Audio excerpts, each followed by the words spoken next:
attacks and assassinating the president, taking him out. I heard people on the media saying that Joe Biden should have Trump assassinated. That's absolutely wrong. I'm saying we need to protect ourselves in this world. It's not safe. Our streets aren't safe anymore. They're not safe right now. I'm running against a guy who wants to defund the police. Meantime, we're letting 12 million people come in who are criminals. The point I'm making, should politicians on both sides just be more careful going forward about the kind of language they use? I believe in the First Amendment, and I definitely believe we shouldn't be threatening anybody. Right. So is that a yes? I believe if you're a politician who's threatening somebody or trying to push people to threaten somebody, that's a problem. But do you think the language on both sides has got too incendiary? I don't see President Trump trying to threaten anybody. I don't see people in our movement trying to threaten anybody. Have you talked to President Trump? I missed his call last night after my speech. I was doing an interview with the media, and I missed his call. He left me a really kind voice message that I appreciated very much. And so I wasn't able to chat with him. I was hoping to talk to him last night, but I was in a throng talking to reporters, and I missed the phone call. But I appreciate it. If he's watching, thank you, President Trump, for that nice message. I'm absolutely certain he'll be watching. I think Uncensored's on his reminder list for his YouTube schedule. Yes. Yeah. And do you think there's any doubt that Donald Trump will now win the election? I believe he will win. I think he's going to win in huge numbers, a massive victory, and more importantly, it's going to be a victory for our country. I think the world wants President Trump back in the White House. We're not safe. The world's not safe with Joe Biden. It's not totally with it, running the show.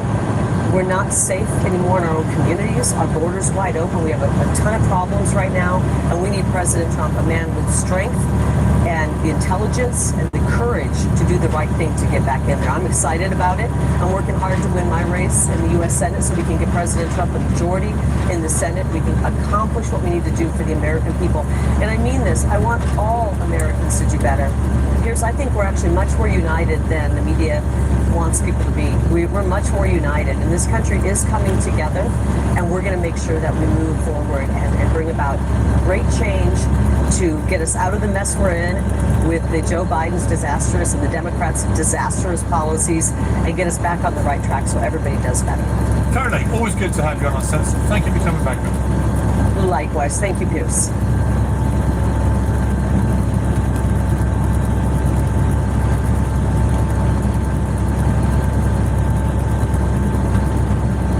Five Below, you get the bag and everything you need to make it your own.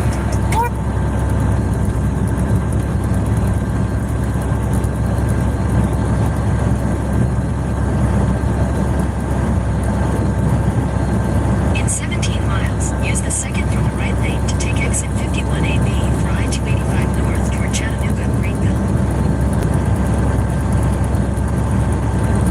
Tonight on Piers Morgan Uncensored, Israel at war, the uncensored debate. Mohammed Hijab is a Muslim philosopher, scholar, and Abbas is afraid to go to Gaza. He's terrified of Hamas. He hasn't been there since 2007. And let's be clear, Hamas is an abomination to Islam. So Sultan Salah al-Din, the greatest Muslim conqueror of all time, after whom the main artery in Gaza is named, he said that you have to allow all prisoners to be redeemed. He would never hold hostages. This is, and remember, that Islam is about fair treatment of prisoners of war. Hamas beheaded Thai non-Jewish workers. You asked your last appearance here for real first-hand sources. I'm the first-hand source. I saw it in Kibbutz Alumim. They raped women. They had sex with dead women's bodies. They are evil, and do the right thing and call them evil. all right, we've had a minute each. Okay, we've got a passionate start. Mohammed, let me ask you about Hamas. I want to first, before you do that, I want to commend you, Piers, honestly, because bringing me on for the second time, I have to commend you. And the fact that you actually condemn the settlements is very good, but people want to know, do you think the IDF are a terrorist organization? No. You don't think they're a terrorist organization? Okay, well, if you look at the UN definition of terrorist organization, they say killing civilians for political You're asking my opinion. No, but if the UN definition, according to the UN definition, is killing civilians for political objectives. Why are they not terrorist organizations? Well, you've asked me a straight question. I don't think they are terrorists. So when you see babies like this, the ones who kill babies like this are not terrorists. It's horrific. So the people who kill babies like this are not terrorists.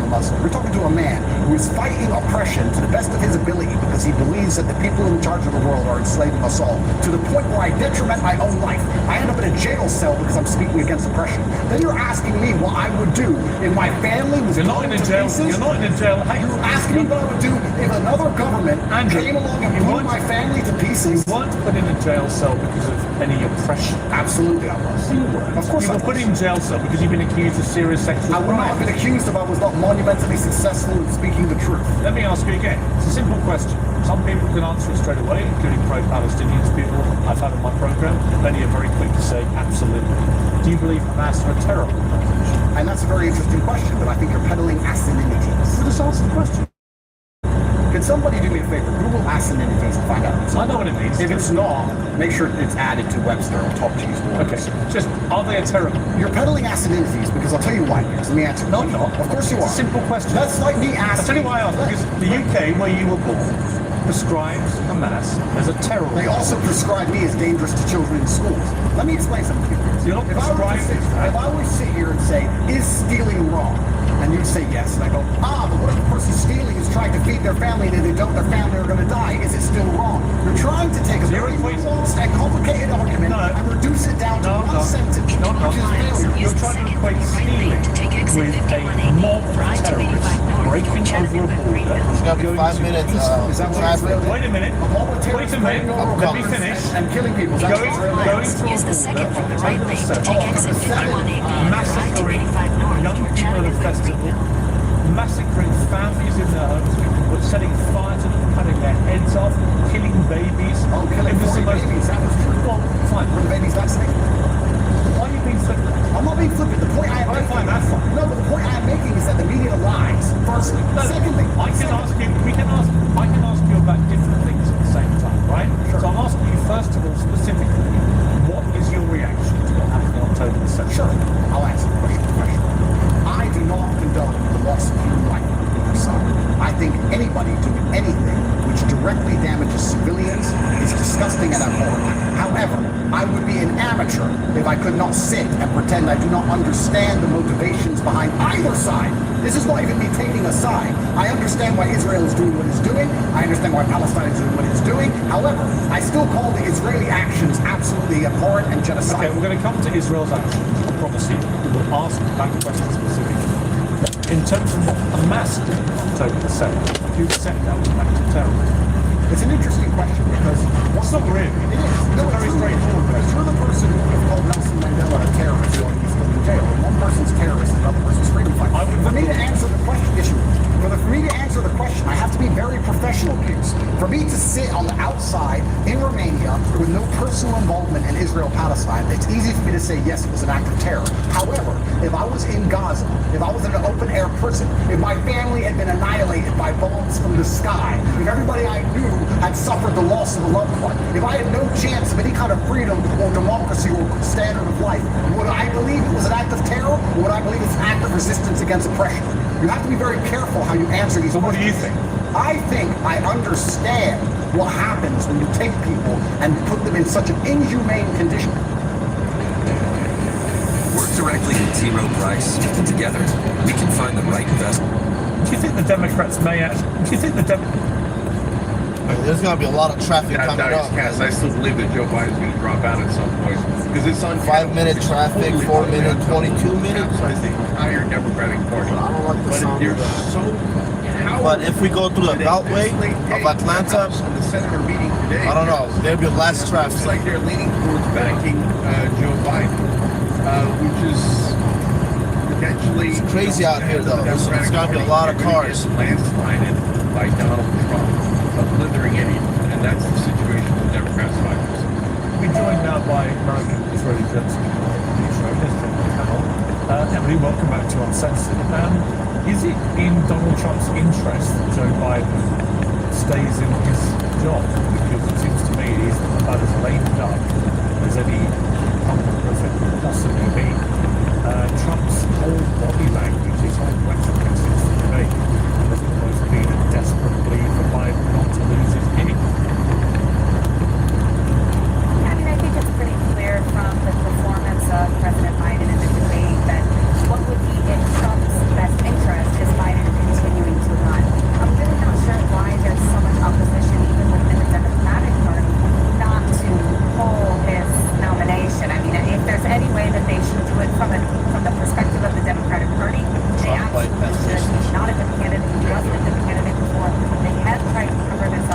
place looks playing like into Donald Trump's hands. it's as busy as Dallas or Houston. Have you? That's what it reminds me of. Extraordinary situation. It seems like it's raining ahead. Most people, It's not good. on either side, Republican, Democrat, actually anyone, seems broad in agreement that Joe Biden has clearly got some form of dementia. Most doctors I've talked to say the same thing. And yet, as things stand, as the rules are applied, unless he voluntarily steps aside, then he will be the one that goes to the ballot box in November. You know, it's pretty obvious what Joe Biden is going through. He is a man of a very particular age. He's getting way up there, and all the signs are very obvious. If you at this point are denying that Joe Biden is not mentally equipped to be in office, then you're just being delusional at this point. I feel like every Democrat that I've talked to about this as well is concerned. They're mortified that this is their representation. I'm mortified as a Republican knowing that this is our current president, and it has nothing to do just with his policies. It has everything to do with the fact that he is weak, he is frail, he is old. I worked in a nursing home for 3 years back when I was in high school and college. I worked in the dementia wing, and I see a lot of the onsetting symptoms of someone with severe dementia. It's concerning. It feels like elder abuse, and really the Democrats are insane if they let them stay in this position. Take exit 51A. Dave Smith, I mean, do you agree with this? Yeah, of course. I mean, look, I'm sure all of you guys, when you were kids, you probably read the Emperor's New Clothes, and I remember reading it as a kid and never really thinking it was that profound of a story. It was just kind of fun. But now I'm like, I got to go back and study up on whoever wrote that. This is literally Emperor's New Clothes. You're right. It is exactly that story. Well, look, and this has been obvious. I've been covering this on my show since 2019. I mean, it was obvious when he first started running the first time that he had severely declined from his days as vice president. And after, I mean, let's just be blunt, it was the worst debate performance in the history of televised presidential debates. There's never been anything like this before. I completely agree with Jake that he cannot survive this. And even if you could, even if there was a possibility that you could come back from a debate like that, the problem that Joe Biden has is that now there's even more of a magnifying glass on every single senior moment that he has. And who he really believes he can get through the next 4 months. 5 miles until we go to 285 north. The interview he did to reassure people that he is confidently capable of doing this, he started slurring his words. It's gonna be the seconds. It's done. Right, I mean, the real one we have though is it'll be the now getting this forensic treatment in the mainstream media. For the last 8 years, they've devoted to Donald Trump. I mean, Trump I think it'll be the fourth lane. It should. And the stuff we see, the massive sea change from a liberal skewed media who's always been very kind of secretive, quietly, I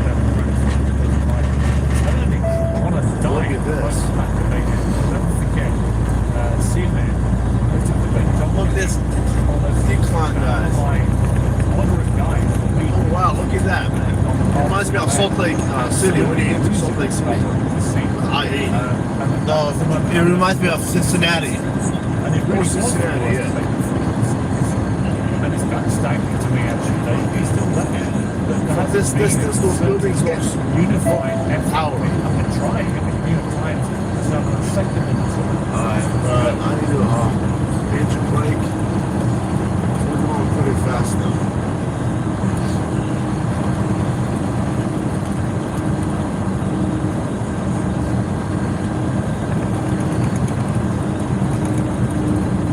Oh yeah.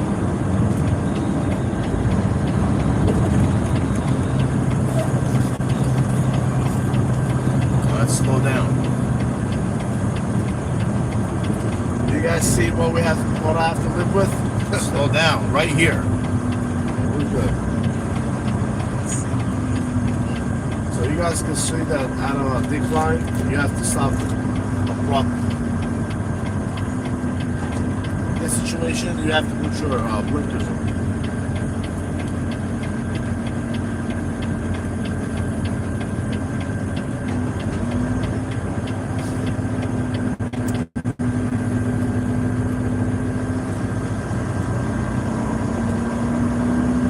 Trucks over 6 wheels must use the right 2 lanes.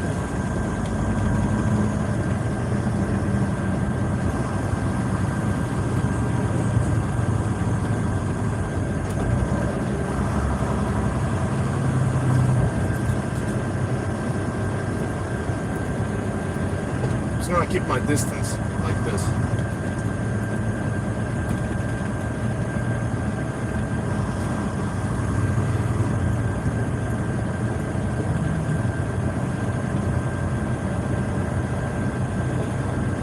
In 3 miles, use the second from the right lane to take exit 51AB for I-285 north toward Chattanooga, Greenville.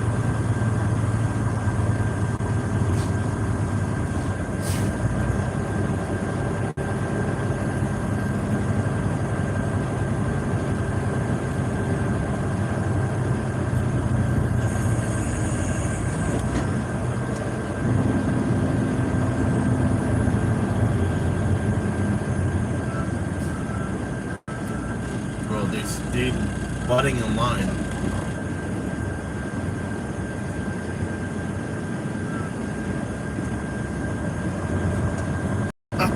Where's that minivan going, guys? Oh yeah. Look at this guy. I'm telling you, 99% of people on the road, they don't know how to drive. Well, especially here in Atlanta. But yeah, you gotta keep your distance. Don't trust any of these guys. Oh yeah. So we got let's see, 3.2 miles until we have to go to the Beltway. That 30-minute traffic, hopefully. Oh, it increased. Okay, it's increasing. So if I go right through Atlanta, yeah, I gotta wait 30 minutes plus. So do not go through the city.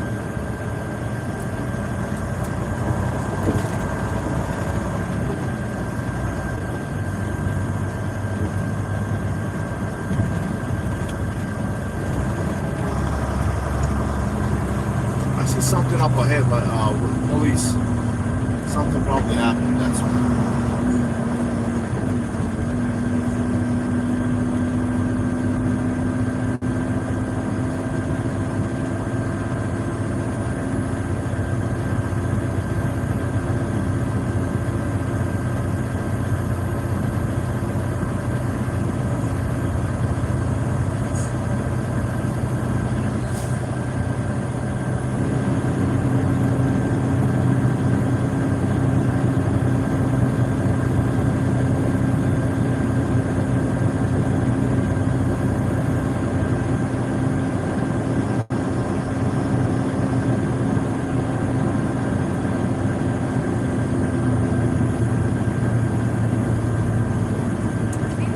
Use the second from the right lane to take exit 51AB for I-285 north toward Chattanooga, Greenville. Watch out, this guy wants to merge.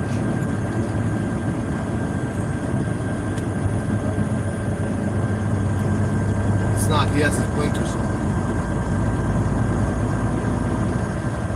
I don't know if you have blinkers. He has his blinkers on. This guy had his blinkers on for the longest time, it seems. The blue truck. The blue truck, yeah. For a second, he made me think he's trying to join. Merge into this lane, bro. Merge, join, they understand, bro.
Bro, these people don't know how to drive. Like, did you see what happened in front of us? It seems they don't know how to merge. Bro, it's just like Houston, Texas.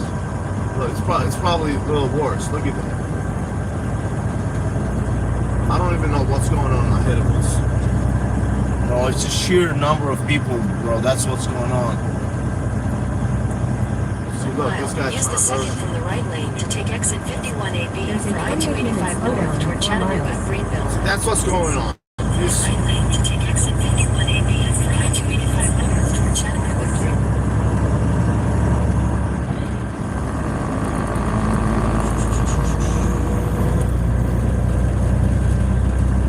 so keep this lane.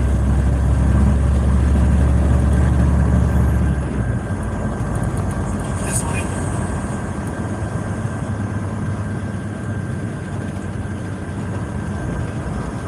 In 3/4 of a mile, use the second from the right lane to take exit 51AB for I-285 north toward Chattanooga, Greenville. Probably that. Exit on. That could be going south. We have to go north. You could go either which way, I think.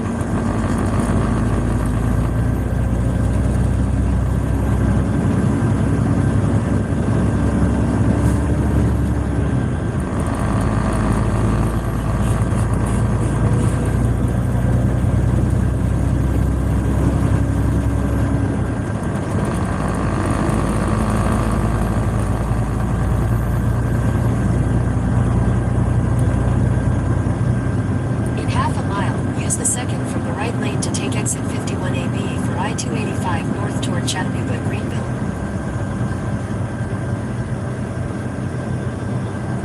In half a mile, use the second from the right All right, we lane to get take it. We exit get it. We get it. I-285 north toward Chattanooga, Greenville. All trucks, all 6 wheels must use I-85. You heard that In a sign? quarter mile, use the second from the right lane to take exit 51AB for I-285. Read that again. All through trucks over 6 wheels must use I-85. So 85. yeah, I-285. So that's what we're doing. Yup. East, South. go. There you go. We're gonna go to north. 285 north.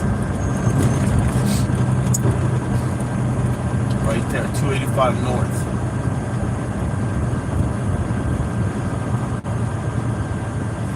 Because if you don't, trucks are not supposed to go straight. Yeah, we're trying to bypass Atlanta, guys.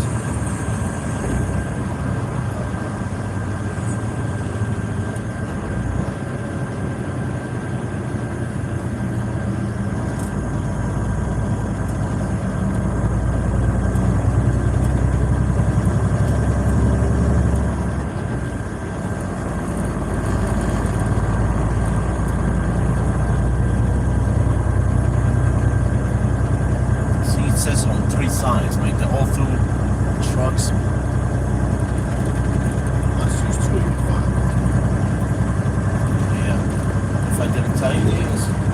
No, I was still gonna use that beltway, of course.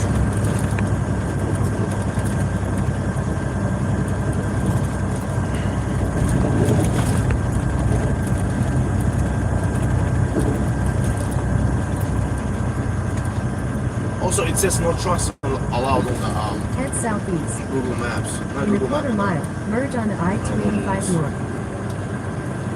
There's an 18-minute slowdown caused by crashes on I-285 east in 1.5 miles. Yeah, there's gonna be 18-minute slowdown. Yeah, it's better than 30 minutes. And then another 29-minute slowdown. So it's even worse, but Yep, Atlanta. What's wrong with you, dude? It's like an hour traffic we're gonna go through right now. man, I don't need this right now. I don't need this. Continue on I-285 north for 9 miles. Stay on the 3rd lane, always. In 9 miles, keep right to continue on I-285 east. Alright. There's gonna be a slowdown.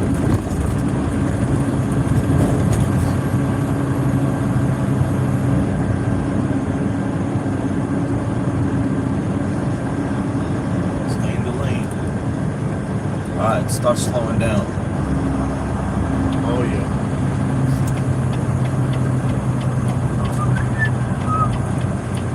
Not even a mile, and there's another slow down. Hey, good thing we're bypassing Atlanta. Oh man. But he doesn't seem to be prepared to either read or listen to it, or maybe he's not even able to take it in. By the way, if you're Yeah, well, I mean, the fact that his family you is can ask the directions. It's my first time going through There's an Atlanta. 18-minute slowdown caused by a crash at 0.25 miles. Bro, caused by a crash? Yeah. Of course, it's caused by a crash. Because these guys don't know how to drive. They don't know how to drive, man. They are for a living. But the only thing I can compare it to is when Black Lives Matter protests began in 2020, and on a dime, the entire media, who had just been saying you're not supposed to leave your house, was all like, no, it's totally fine if you're protesting racism to leave your house. It was surreal to watch. But to watch, look, we all know what happened. It was so bad. His debate performance was so bad that even CNN, even MSNBC knew that we cannot convince our audience that they didn't Well, you know what they it's just done? saw. I mean, And so we were I've hosted, they forced the switch. I've hosted all you guys for the last 9 months about the Israel-Hamas conflict. I don't think I've ever had all of you on. Probably not had this quartet before, but I've never had you all on a panel where everyone agrees about the same thing, right? I was going to say, it must be an interesting topic if Chen and I agree. Well, I mean, that literally is the only thing in the world that can bring you two together in a moment of unity, which in itself is very damning, I would say, for Joe Biden. I think let's just talk about the bigger picture here, which is that someone's going to be elected president come November, and that person has some very big decisions to take. One of which is how much 18 more minutes. support does the United States give Here we go. to Benjamin Netanyahu and his Israeli government if they're continuing to pound the Gaza Strip in the way they have been with all the enormous civilian loss of life. Who would be better, do you think, for resolving this crisis? Trump always says he can resolve all these things in a day and so on, as he has with Ukraine. But who do you actually think would be a better bet as president going past November, past January, to actually get this sorted? Yeah, no one. Let me come back to that in 1 second, though, because I just want to say real quick. You know, I ended an op-ed that I did for Mediaite by saying, look, we said the emperor has no clothes. The rest of the media said he did have clothes. And what happened in the debate is that his proverbial pants fell off. And it then became possible to argue that he had clothes on. He was naked. And so He literally was naked. I mean, my daughter came down. She's 12 years old. Came down halfway through. We watched it in the morning. It was like 7 in the morning in London. And she said, Dada, is he asleep? Literally pointed at the President of the United States. She thought he'd gone to sleep. And she knows who Biden is. She knows who Trump is. And she was completely transfixed. She thought he'd literally gone to sleep. Yeah, well, he has in a sense for the campaign. And I predicted on the Young Turks, we showed it the day after, or just yesterday, that Morning Joe would turn around. Even though on the 24-hour period after the debate, they said, obviously he's got to go, this is atrocious. I said, no, Blue Bagger will come in, propaganda will come in, and Morning Joe will turn around. And they did. And now they're saying, oh, he's totally fine. And they're back to the theater. They're back to lying to you. Dave and I disagree on a lot of things. He's libertarian, I'm progressive. We agree. Corporate media is total theater. It's. Well, I've actually just written and posted a column for the New York Post about this very issue, where I do think the behaviour of the mainstream US media towards Joe Biden and his health and his physical and mental capability for the highest office in the land has been an absolute national disgrace. And I cite from my own columns for the Post going back 2 years the number of times that I, a Brit, has had to say this guy has clearly got dementia, right? What are you going to do about this? And every time I did, I would have a lot of blowback, especially on social media, from Democrats, high profile, Mark Cuban was one of them, and others, hammering me. You know, he got this so how wrong. much This space guy's I'm giving, completely on top guys? of it. He's the best president we've ever That's what you gotta had. do He's done if you're driving this, and this. But it seems to me, Chick, the reality Look at that guy. is that not only has he got dementia, and that's obvious now, But also, however many times you tell us he's a brilliant president and his achievements are endless, and there are certainly some achievements. Look at those there's no doubt. clouds. His approval ratings are completely in the tank. They're at 37%. No president has ever been re-elected at this level of approval. And the reason is that most Americans think he's simply too old to be running again. So they can say, look, he's brilliant till the cows come home. People aren't going to vote for him in enough numbers for him to win. And it's pure propaganda. So they'll say, oh, he won the last time around. Yeah, but that was 4 years ago. Right. Imagine a football team, a soccer team, saying, well, we won 4 years ago, but you're not the same team anymore. Right. So when he won last time and he barely won in the Electoral College, he was at a 52% approval rating. Now he's at 37%. And you're right. No incumbent in the 30s for any federal office has ever come back to win. So the most miraculous comeback in political history is required here, and it's required from a guy who looks like he's asleep while he's at the debate. And in relation, no chance. Okay, and in relation to the war, to Israel, Hamas war. Yes. So what is going to happen? What is going to happen here, and what do you want the next president to do? Yeah, I mean, in regards to being fair and decent to the Palestinians, it's nearly hopeless in the American political landscape. So Joe Biden is the guy who supported and funded the slaughter in Gaza. So he's hopeless, and that cost us 30 points with the younger wars. So he's both going to lose the election, and his policy is awful. Donald Trump is arguably worse. Now it's just an open fact that he took about $100 million 2 different times in 2016 and 2020 from children in Adelson. And he did exactly as he was ordered. He moved the embassy based on Adelson's demands. Our I'm only going at one speed policy to serve Israeli interests. And now there's reporting in Haaretz that Miriam Adelson, the widow of Sheldon, is going to give him $90 to $100 million, and she wants Israel to annex the West Bank, which would cause a colossal war in the Middle East. And it would be the worst thing you could possibly imagine. But everyone is controlled by the donors. And this isn't a Jewish thing or a religious thing. Please, I don't want anybody thinking that. Big Pharma is even stronger.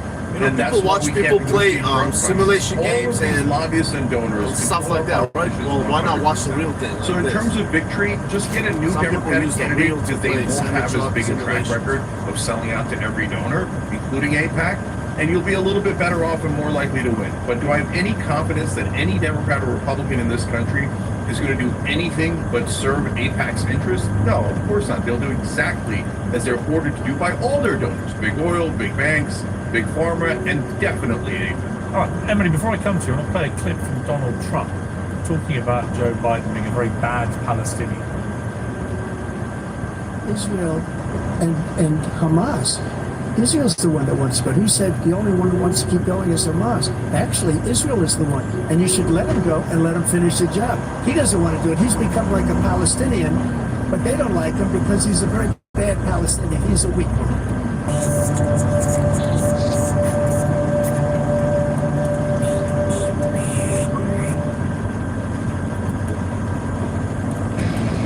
Make this a summer to share in one of our capable SUVs. And at this, we're moving like 20 miles per hour. 1.9% APR for up to 48 months on select new 2024 Sorento models. Joe Biden's a very Still bad says 15 minutes, Palestinian, though. apparently, Emily. I'm not really sure what exactly was meant by that comment. I do actually agree with Trump in this instance that both Israel and Hamas wanted to continue this conflict for different reasons. Motivations are different on both sides. But I just want to return to some of the things that Jen said about AIPAC. I just find it very interesting, this obsession with AIPAC, which, by the way, is an American lobbying organization. It is not American-Israeli. In fact, they have very strict laws regarding who they can interact with and how they interact with them. They are not a lobby of a foreign government, unlike the unannounced and the undeclared lobbying efforts of Qatar, of Saudi Arabia, of many other countries, including, by the way, the Islamic Republic of Iran on United States soil. That is not what AIPAC does. AIPAC is forced to be very, very transparent, and what they lobby for is the U.S.-Israel relationship. Now, why? Because it's a mutually beneficial relationship where the vast majority of that aid, over 80%, is required by law to be reinvested in the U.S. economy, which means that that aid package spurs U.S. innovation and creates U.S. jobs. Now, do I agree with every single thing about how the organization works? No, the same as any lobbying organization. And by the way, when we talk about the impact of AIPAC, AIPAC is the 11th most powerful lobby. There are many, many others, as you correctly stated. There are many others that are much more powerful, much more active in U.S. politics than the American Israeli Public Affairs Committee. So that is not really accurate how you are presenting the situation. And in regards to this question about what candidate would be better, what candidate has a better chance of resolving this issue, I don't think that any U.S. president is incumbent upon them to solve issues in the Middle East. I think that's something that needs to be worked out between both parties or multiple parties, depending on what the conflict is. But I also think that it's pretty clear when you look at the track record of President Biden versus the track record of former President Trump that despite the fact that I never liked the guy and I really wish he would stop talking and maybe stick to acting instead of talking, he did do a decent job. There wasn't the conflicts that we see now. There wasn't the absolute chaos and suffering and bloodshed in Afghanistan, not to mention gender apartheid in Afghanistan. That was not the case. You'll say, oh, well, of course it was initiated under Trump. Trump would not have done it the same way, and he didn't because he wasn't the president. Biden did, and Biden as the president bears responsibility for that absolute humanitarian disaster. In addition to that, from day one, Biden's Iran policy has been an absolute train wreck, which has contributed, their lack of enforcement of sanctions has contributed to the destabilization and the deaths of Arab Muslims throughout the Middle East. And interestingly, I never hear you speak about that. You never speak about the terror proxies and how many Muslims they're killing, but you speak all the time, all over social media, about how Israel is killing Muslims. Well, statistically speaking, the greatest murderer of Arab Muslims in the Middle East is the Islamic Republic. It is not the state of Israel. Jake, you want to respond to that? Yeah, of course. So first of all, all your assumptions are wrong. I call out the Saudi and Qatar funding all the time. What do you mean? I can show you the tape. I can show you dozens of times where I call out the Saudis and the Qatar government for donating into American politics. They do it through proxies. They do it through think tanks. But they flood Washington with money. That's why I say, look, guys, this is not just about Israel. It's and how often are you speaking about this in comparison to how much you speak about AIPAC, the boogeyman? Which, again, is an American organization. It is not a foreign lobbying organization. Yeah, look, can I answer? Okay, so number one, I point out all the problems with all the foreign governments buying our politicians. I'm against all of it. I don't care if they're Muslim, Jewish, or Christian. I don't care if they're from Mars. I don't want them bribing our politicians, and they obviously are. And I told you AIPAC is not the most powerful lobby. Big Pharma is definitely more powerful. In fact, I agree with where AIPAC was. They were about number 11 based on the facts back in the day. Now I have them in the top 3 because now they're spending a lot more money. They're going to spend over $100 million in this cycle alone. They spent $14.5 million just to defeat Jamal Bowman and buy that seat. And I don't care if it's drug companies or if it's banks or it's AIPAC that's buying these seats, but they're definitely buying them. Okay. And you're denying reality if they're not. And I don't just focus on that. I focus on the dangers of Saudi Arabia and Iran and foreign policy all of the time. You don't watch the Young Turks, so you make assumptions. Sure, why do I focus on Israel these days? Why do I focus on Israel these days? The reason I focus on Israel these days is they're the ones in the middle of slaughtering 37,000 people. It's not complicated. The reason you don't want to focus on that is because you want to have different rules for Israel. Hey, let's blame Saudi Arabia, Iran, etc. Great, no problem. We all agree. Then you say when it comes to Israel, no. They're allowed to slaughter 15,000 children, and we're not allowed to criticize. And then you say AIPAC is not for Israel's interests. It's literally called American Israel Political Action Committee. All right, it's for Israel. They're a top ally, Democratic majority for Israel. I want to bring in other panelists. Javier, you yourself, you went to Israel about 100 days after the October 7th attacks to, as you put it, uncover the truth behind the headlines. What did you find? I found a lot of the fraudulent narratives are just being covered up by the media, or we're just being gaslighted about what's actually happening there and what happened on October 7th. I still think a lot of people are confused about what happened on October 7th. Like, I was unaware. I actually just got back from Israel last week again. I went for a third time, and I didn't know that a lot of the Palestinian civilians were out there kidnapping hostages as well and then selling them to Hamas for about $10,000 is my understanding. And, it's really tragic to see that all of this has happened, and people are so busy saying that it's complex, but the history might be complex, but what's happening today is a very simple issue. You have one side that is fighting a war against terror, and then you have another side that is trying to lead a genocide against Jews and Christians worldwide. So I see it very black and white or actually I shouldn't say that. It's not black and white. I know there's a lot of criticisms you can put on both sides, but ultimately what it comes down to is we need to get terrorism out of the Middle East. We need to get this extremism to be put to a halt, and that takes more people being honest and objective about what's really happening over there. Dave Smith, your response to that? Well, there's been a lot said. I mean, I would just point out, because you started by playing that clip of Donald Trump in the debate, and of course, as rightfully the story has been about Joe Biden's catastrophic performance, but that's kind of let Donald Trump slide. It's kind of amazing to me that the corporate media and the Democrats, who have obsessively called Donald Trump a bigot for the last, since at least 2016, have nothing to say about turning to your opponent and calling him a Palestinian, as if that's supposed to be just an insult. Just imagine replacing that with any other group. Like, if he had just turned and called him a Jew or something like that, as if that's some horrible thing to be.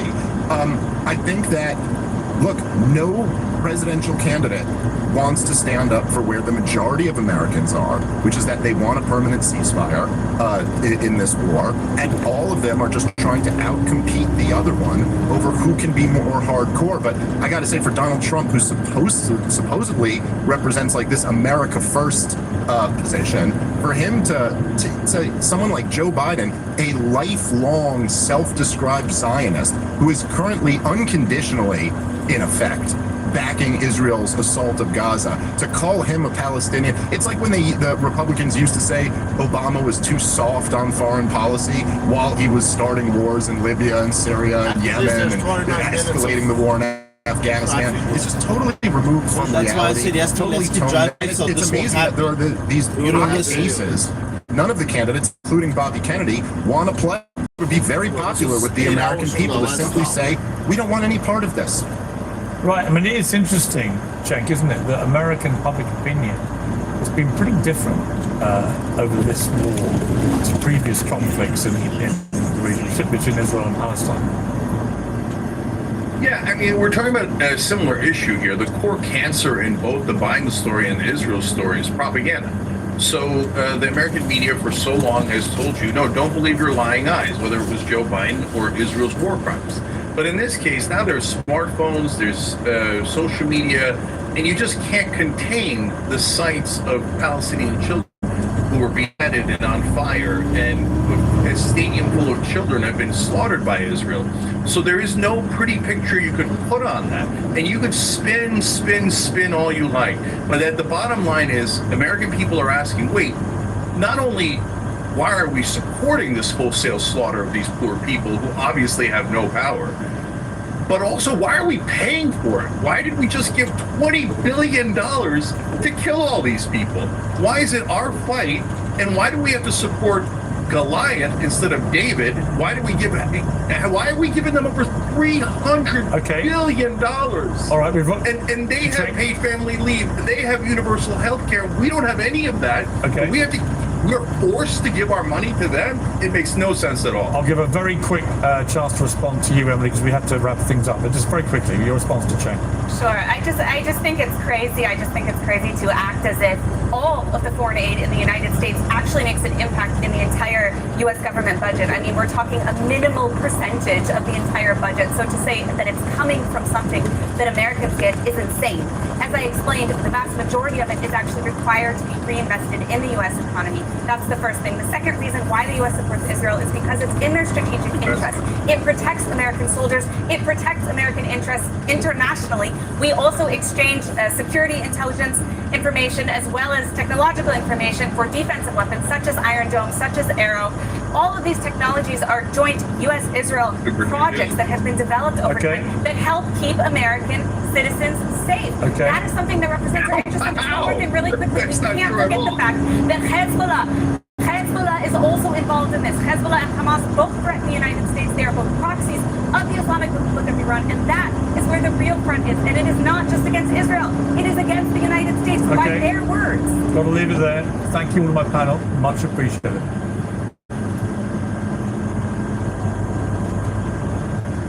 The #1 dermatologist-founded brand, 30 years of clinically proven results, founded by Dr. Howard Murad. It's a difficult time to be a woman. There are pay gaps, workplace discrimination, the unrealistic ideals of the beauty industry, fueled by things like Instagram, toxic masculinity, the patriarchy. That's on top of the undoubted stress of raising families, and let's be honest, often being the lone voice of common sense in dysfunctional households across the world. According to my wife, anyway. But fortunately, amid the fray, there are still some inspirational leading women out there fighting the good fight for equality and respect. That is, of course, Dylan Mulvaney, the Google Gemini version of a strong, independent woman. Dylan became a superstar by documenting her gender transition on TikTok, celebrating such core feminist ideals as cute fashion, frolicking in meadows, and falling in love with boys. This brave ode to 21st century womanhood earned Dylan a visit to the White House and an audience with President Joe Biden, not to mention a marketing campaign by Bud Light, whose client base of extremely normal men revolted with such force that it cost the company more than $1 billion. Well, Dylan's pivot to pop music is, of course, much more of the same. It's pink, it's trashy, and here's the serious point. It's packed with misogynist tropes. These are the days, these are the days, these are the days of girlhood. These are the days, these are the days, these are the days of... Europe wants to shut down legitimate debate. But Dylan's interpretation of womanhood is that all girls are lazy, depressed, promiscuous, over-medicated, and addicted to shopping. She's made a very lucrative career out of saying all this stuff. Corporate America, the actual president of the United States, have decided that we should celebrate it. So we have, I think, a right to maybe raise a quizzical eyebrow. I have a few supplementaries. Does anyone really believe that Dylan Mulvaney is a positive role model? For that matter, does anybody really think Dylan Mulvaney is a beautiful young woman? Is the entire act a joke at our expense? Is Dylan Mulvaney a secret agent of the Trump campaign sent to expose the utter lunacy of this cultural moment? It's not the only thing that would make sense. On a more positive note, there are some truly inspirational women fighting the real fight for women's rights and equality. Riley Gaines is one such woman. She was thrust into the spotlight as a champion swimmer who was brave enough to speak out against Leah Thomas, the formerly pretty unsuccessful male swimmer, who became a woman and immediately began destroying women in women's sport. Well, Riley and 15 other female athletes are now suing the NCAA. They say it's time to fight back, and she's right. Well, joining me now to debate all that and much more is my pack, now Sensible contributor Esther Crackey, the podcast comedian James Barr, the host of Outkicks Games and Girls podcast, and ambassador of the Independent Women's Forum, Riley Gaines, and the host of the Officer Tatum Show, Brandon Tatum. Well, welcome to all four of you, a super-powered pack, all currently identifying, I believe, as their biological sex, although we can easily confirm that. Riley, great to have you on Uncensored. We'll get to the legal action against the NCAA in a moment. But first of all, Dylan Mulvaney, my real problem with this is you've got somebody making an absolute ton of cash by, it seems to me, mocking women and womanhood, despite until mid-20s identifying as a man, because she was born a biological man. Well, it doesn't seem to me, as a woman myself, I can tell you that's exactly what Dylan Mulvaney is doing. He's made a killing on mocking women with his stereotypical misogynistic comments, and you hit the nail on the head. This new song, right, reducing women down to picking up medication, being lazy, not being able to get out of bed, shopping and retail therapy, hooking up with men and being sex crazed. Again, as a woman, I have not lived that lifestyle. So that's what this is. It's a mockery of a woman, and let's be real. I think the most ironic part of this is he looks like a man. If you're watching that video, he looked like a man who was wearing a wig with pigtails. He's not fooling anybody. Brandon, I mean, it's complicated. I have nothing but respect for people who transition, for transgender people. I want them to have the rights to fairness and equality. I'm also would have stopped Harry from misgendering. I'm going to come that's to that. clearly not true. I didn't misgender her. No, but you would have stopped her from doing it on your program. Well, okay, we'll come to you in a moment, James. Just wait. But Brandon, there's all these issues, misgendering and so on. What do you make of the wider thing of Dylan Mulvaney, this cultural phenomenon now in America, basically sending up what it means to be a woman? I think it's absolutely appalling to give credit and credence to a person who's mocking women. Dylan Mulvaney, I don't think is serious whatsoever. You got a gay man who has a lust for fame, fortune, and what does he do? If it's being gay is not working out for you, you become trans and you try to make a lot of money, which is what Dylan Mulvaney has done. Dylan Mulvaney is not an example of women. He's not even trying to be a woman. He walks around with a 5 o'clock shadow and dresses up in women's clothes and mocks women. He's berating women. I have never in my life seen a woman act like Dylan Mulvaney. Not one person on this panel can show me a woman that's as flamboyant and radical and twitching and twisting and acting like Dylan Mulvaney. Are you insane? Did you watch the Barbie movie? What are you talking about?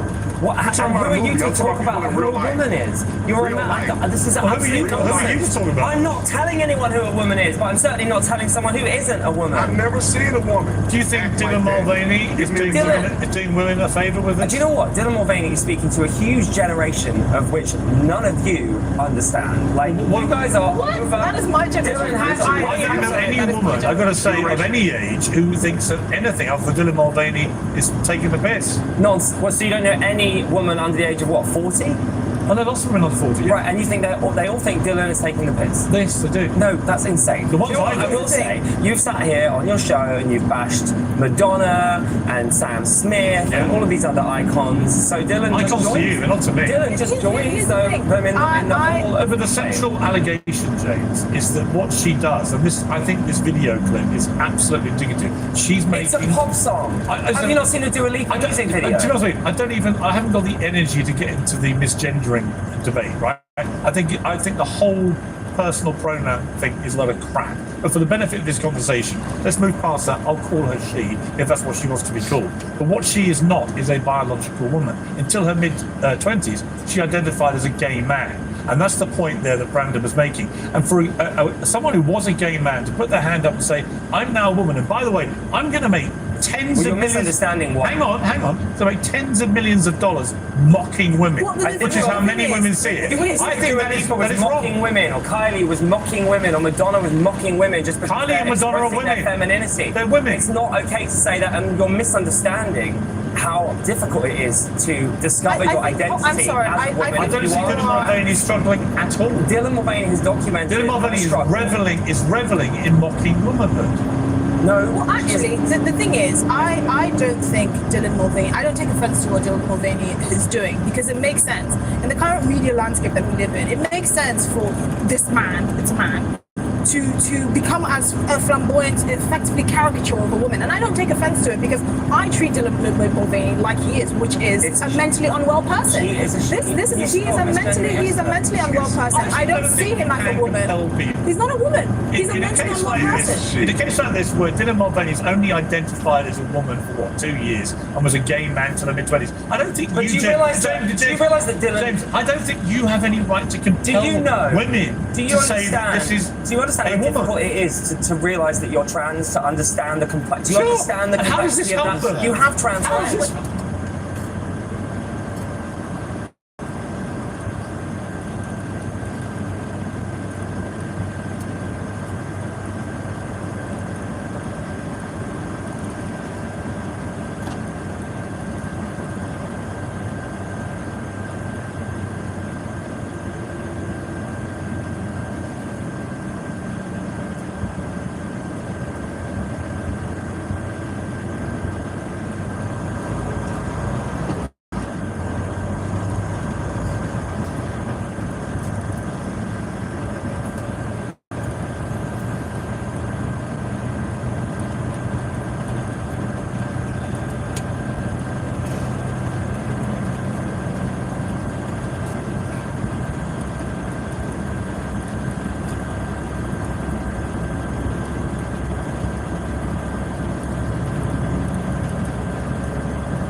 Yeah, Atlanta, man.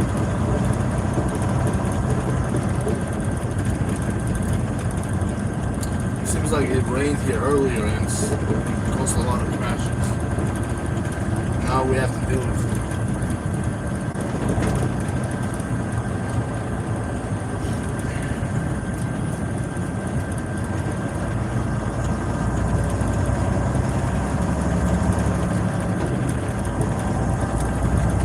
We're going to 85 East.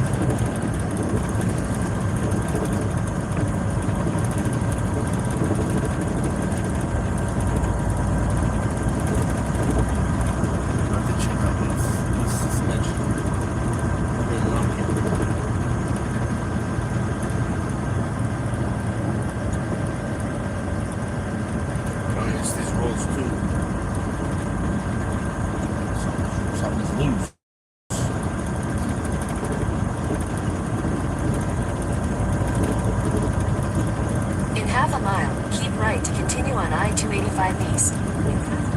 Keep right to continue on I-285 East.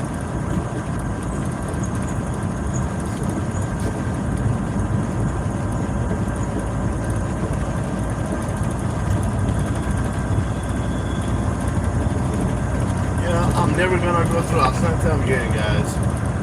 Learn my lesson.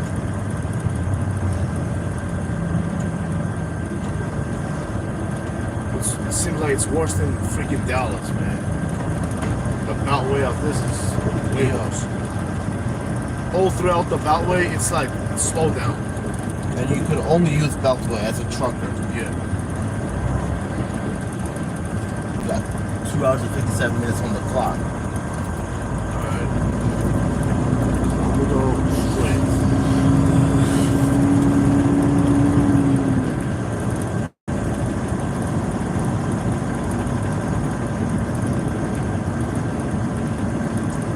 85 East. In a quarter mile, keep right to continue on I-285 East. That's our black version.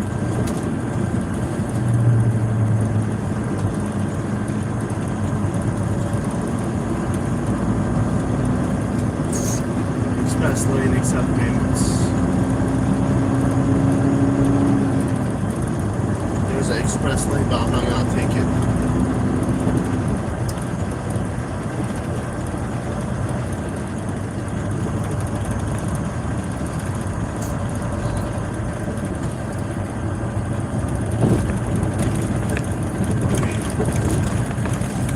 This place Metro has 5 million people. Really? Yeah, even though the city itself is 450-something thousand population, the Metro is 5 million. In 600 It's feet, designed keep right poorly. to continue on I-285 East. In 600 feet, keep right to continue on I-285 That'll be East. 31-minute traffic up ahead. So go straight. Yeah. East, Greenville, Augusta. In 400 feet, keep right to continue on I-285 East. Watch out. Keep right to continue on I-285 East.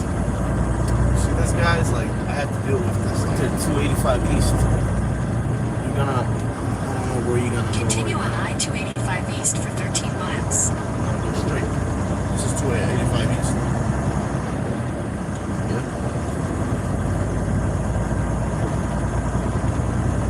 This is 285 East there or whatever.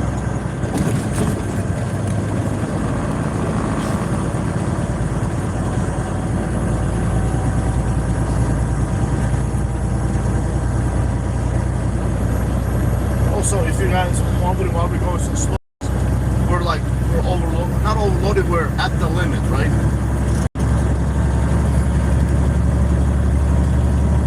Right now it's clear roads until we stop again for 32 minutes, guys. 33 actually. Holy moly. Freaking Atlanta, dude.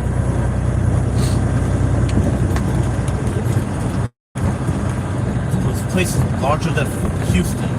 Dude, look at this amount of vehicles. It's insane. I'm telling you guys, I've been through Dallas so many times. This is worse from what I'm seeing. Yeah, this place is bigger, larger than Houston, you know? It's all in the mountains. Yeah. And look, it's raining now.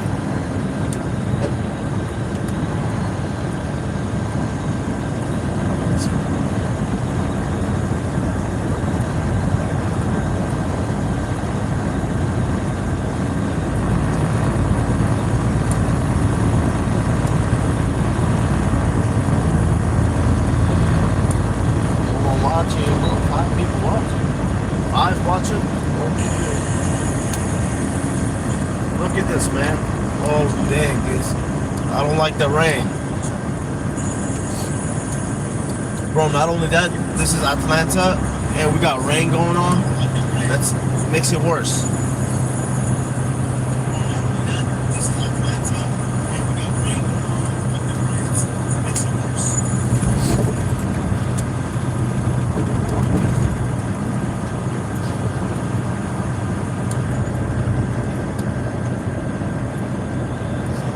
How big is the Beltway? It would take it forever to get out of the Beltway.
Slowdown caused by a crash.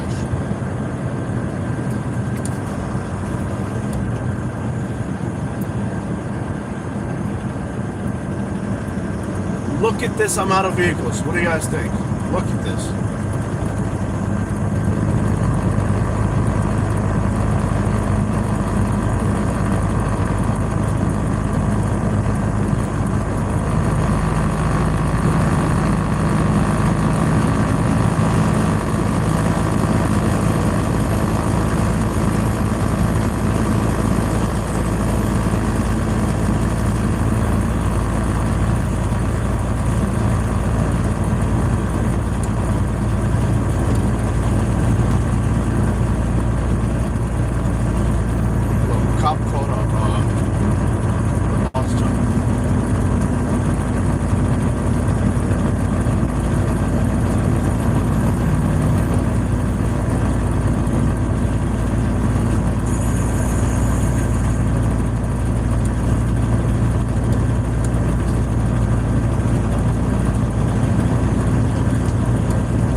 miles, there's gonna be a 30-minute traffic standstill.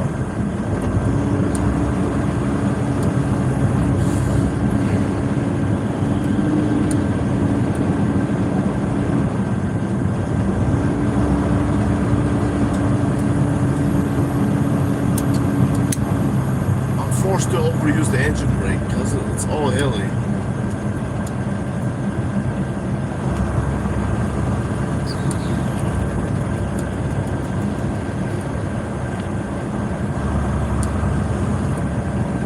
Well, this rain is actually annoying.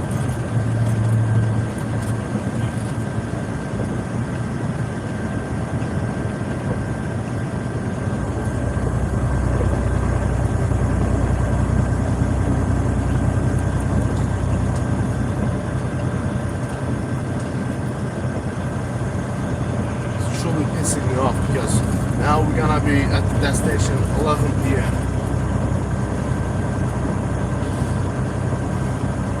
Well, I told you last night. It wouldn't matter because Let's keep driving. We're like 7 hours away. You would have fallen asleep. Look at that car. Look at that car, guys. BMW i8, I think. Something like that.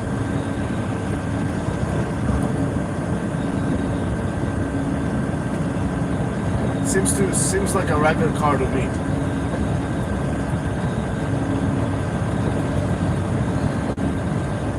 Okay, we're gonna begin the traffic now.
Alright, man, turn it off.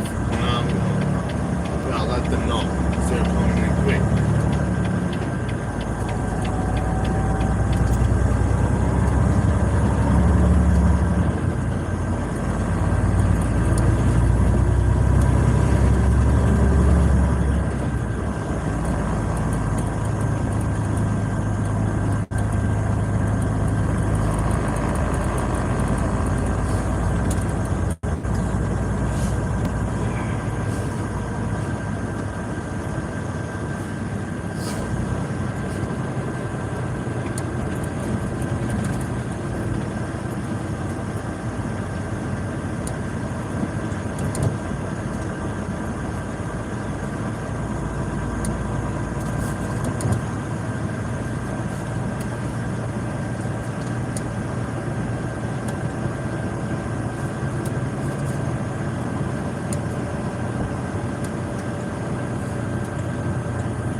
Goddamn minutes.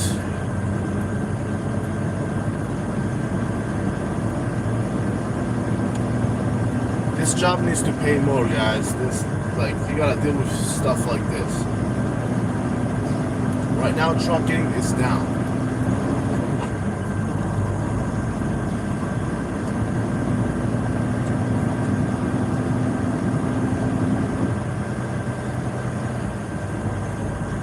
Bullshit.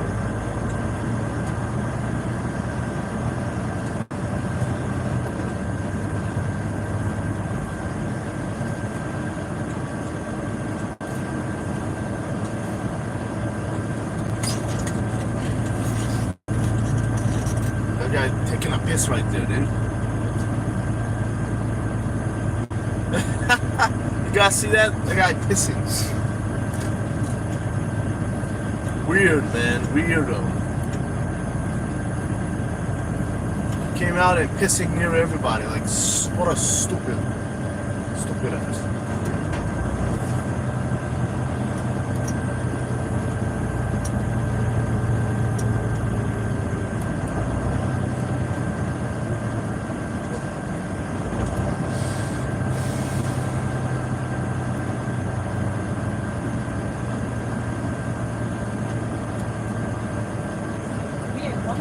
In today's climate, and then to be entirely mocked by a man merely posing to be a That's woman. how Do you have feel, any and that is idea not true. idea? That is not Well, it's not just how I feel. There's been an avalanche. There has been an avalanche of people on TikTok, on the left and the right, coming out now saying, "Hold on, this is wrong." And this isn't the first time that Dylan Mulvaney has been under fire. His first days of girlhood, he came out after day 365 or whatever day it was. You can't compel people to do that. You can't. You can't.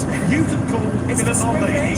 You can call Dylan Mulvaney whatever you want. It's discrimination. Riley Gaines of all And listen, people. Riley, I do sympathise with you. You know about what? how No, difficult let it me is. tell you Riley Gaines has had to something. You know compete what? Riley, I want to listen to how difficult it is to be a woman because I want to understand that. I know that's tough. As a gay man, I'm also a victim of the patriarchy. We all bloody are. Like, it's Look, we don't even do the identity I've seen the politics. Barbie movie. Let me tell you something. You mentioned. I read the book. I understand.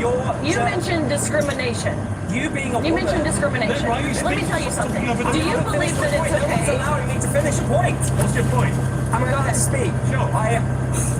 Okay, fine, I finished. What's your point? Have we got one? My point is, Riley, that Let me say something. I understand how hard it is to be a woman and that you fought so hard to be a woman, and I have so much empathy with that, so I can understand why it is so upsetting when, in your view, someone who isn't a woman comes along and says they are, because it undermines all of the history of what women have been through. Yes. But that's not a trans woman's fault. That is men's fault.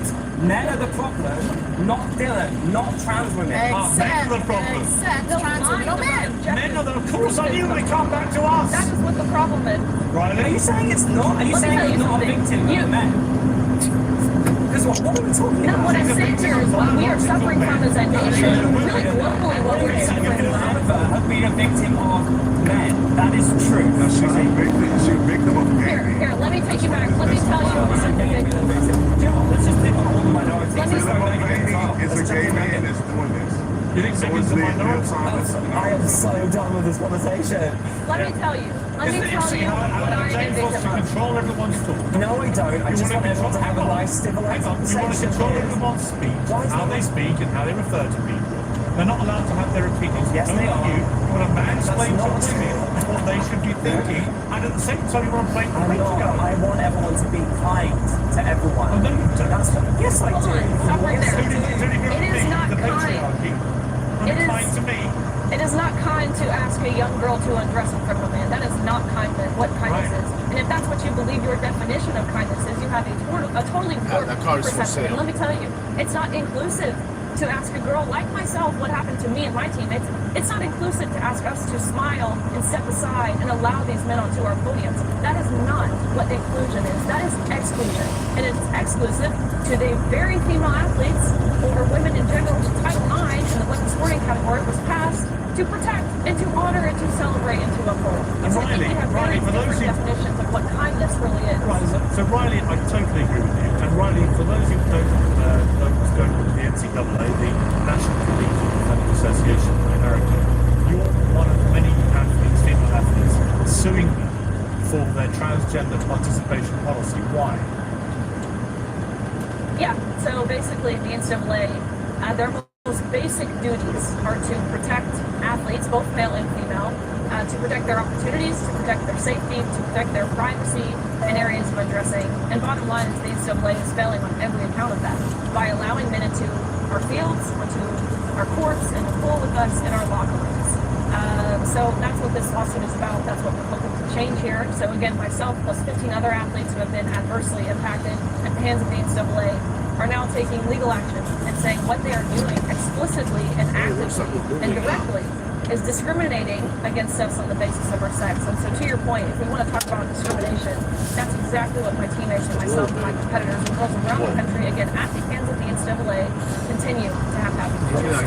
But what about lesbians? They allow people to change? Impatient bastards, man. I swear. No, but These you're guys talking are about impatient. women. They're women. Yeah, they're women. You're worried about women seeing... Look, I mentioned nothing about... I mentioned nothing about... No, what I have a problem with is I don't want to see a naked man's genitalia. I'm married. I have a husband. You think my husband wants me seeing another naked man while he also gets to simultaneously, non-consensually at that, get to see me naked? No way. That goes against my values as a Christian. That goes against my values as a married woman. No way. That's what I have a problem with. It has nothing to do with his sexual orientation. I don't know if Thomas likes men or women or what, but I want to play a clip, Riley. This is you on Joe Rogan 12 days ago, which you talked about another aspect of the Thomas story. Esther, do you feel educated? I feel the opposite. I actually feel myself using the insults. I actually feel my brain coming to me through my nose, realizing Leah Thomas or Leah Thomas. This is dating stream. I don't think the reason why I didn't get how many viewers we got? about this is because I recognize Nice. Subscribe to the channel. Mentally unwell the status of being wise. They've given I think keep streaming every day, so these guys don't want you streaming. in other ways compelling us to validate. And the fucking quality sucks for some reason. Oh, use your phone. Because this is a mentally unwell person. Why should I be offended that this person is trolling? I actually think a lot of conservatives We'll use this SIM make the card, mistake of giving people like Dylan. Dude, you can't do anything about that because you drive. Great.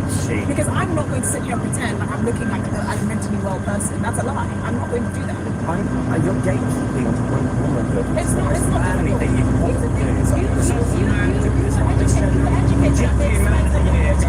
You were educated at this. What a manly trait. And you don't know the difference. You man of the day. Are you serious? You want people to be kind. I am kind. I'm lovely. mentally unwell. It is mentally unwell. Very Excuse me, I'm sorry. This panel so far has got zero empathy for any of the people we're discussing. Then Riley has literally everyone else. Yeah, Riley, come here. Everyone has an opinion. You may not like the opinion, which is fine. But where's the love? Where's the love? You think love is lying to people and deceiving people. I think love is telling people the truth and being consistent across the board. Dylan Mulvaney is crazy. Where's the dignity? Now let me tell you this. Where's the Let's put this in perspective. Where's the respect? Because I think people get caught up in the gender role thing.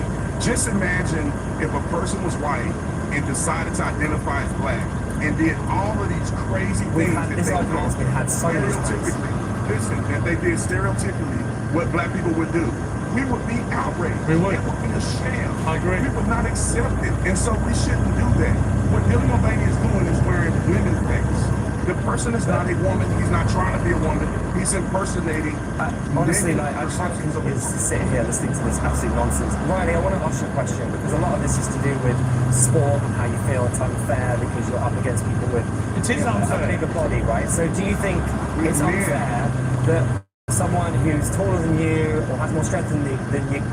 YouTube Premium is ad-free YouTube and background play. So you can watch videos while reading, searching, shopping. YouTube Premium. It's way more than ad-free. Try 1 month on us. Can be in the same team. Is that the argument we're making? Is that what's unfair? I think it's the chromosomes, but I'll let Riley answer that. The conclusion you're drawing, let's look at this for what it is. A man, on average, you take any sport, you take track and field, you take swimming. Swimming is the sport I played, let's look at swimming. Across the field consistently, if you look at the world record against the men on the men's side versus the world record on the women's side, consistently that athletic performance gap is 10 to 12%. Someone being a few inches taller than me does not make up for that 10 to 12% performance gap we're talking about by having a man being against a woman. Of course, there are natural advantages that people possess. But Right now, what we're what's talking today's about date? Thursday? specifically here is beyond comparison to what the conclusion you're drawing right now. The conclusion I'm drawing is that we should just get rid of gender altogether, and we should have sports based on body metrics, because then You would also have the Olympics. Let's be clear, the Olympic Games, you have gender neutral. yes, it would, because the only reason why, surely you agree, the only reason women's sport exists is because men were gatekeeping sport for so long, and then finally said, you know what, fine, have your own. But really, if we just remove gender from sports, please let me finish my point, then we won't have this issue. Safety. I'm sorry. Make sure that everyone has a fair chance. That is so competing together. That is so spectacularly done. Well, is it, Riley? Wait, are you saying we If you should? have a Are you saying? gender-neutral Are you? Olympics, no biological Okay, okay. Let me just add a point here. Are you saying that we should get rid of men and women's sports altogether? Body type, body metric, bone index. That makes no sense. You clearly have never played sports before. Are you saying that we should get rid of sporting categories altogether and have this one sport? No, I'm saying people should compete against people that have a similar body type so that it's fair. It makes no sense. We've never played sports before. Most videos get like 0.4 watch hours. The problem that doesn't exist. Do this for 9 days, you make like. We've never played sports before. And you could just keep on streaming because you're doing something. You're not just streaming a live. If you get 5 watch hours a live stream, that's like 450 watch in 9 days. And I think if people like the stream, it gets recommended more. In sports, And the views you get afterwards when it's uploaded as a watch. It's really saying that we should get rid of sporting categories altogether. Do you support the idea of eliminating the Paralympics versus the Olympics? I think that's a really great question. I mean, oh my God! I need to look into that. Because as you say, There's something wrong between that party or something or something. Maybe that's the point. That's very ablephobic. That is incredibly ablephobic. Are you saying people who are disabled don't deserve a chance? No, of course I haven't played sports. Do I live in a class that goes into sport? No, I don't want that. I want everyone to be safe. I want everyone to be happy. I want everyone to be Man, sometimes these truckers piss me off, man. I don't have to waste money on a holder. You know, just buy it cheap online. That's what I keep saying. This works for now, bro. Yo, like the stream. Like the stream. You got a viewer or what? Yeah. Yo, like the stream right now. You're just popping in out of nowhere. We know that, but like the stream. And then go.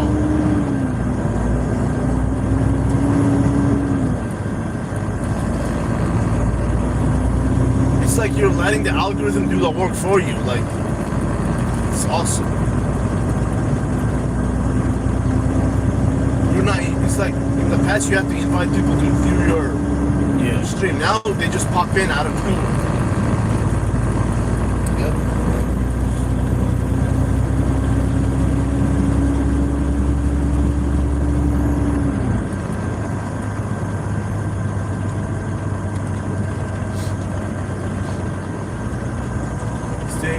Steering wheel holder.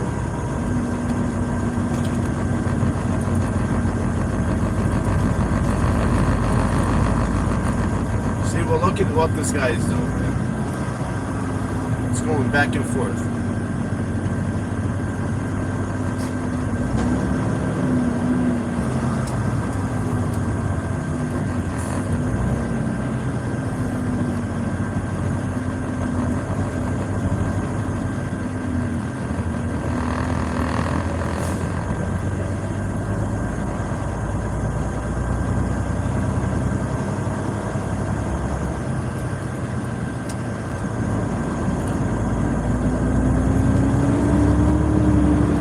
Out of my way, steering wheel holder.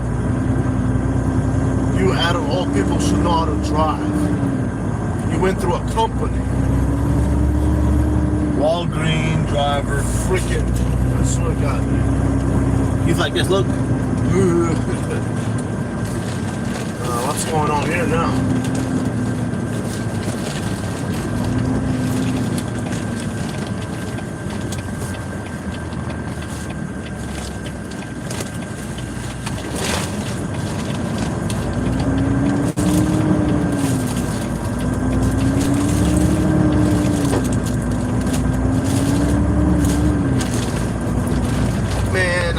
not going through Atlanta again. This is bullshit, bro.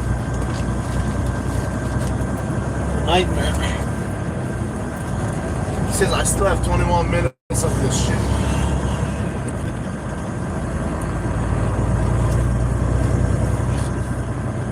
You break down here with a semi truck, that'll be a nightmare.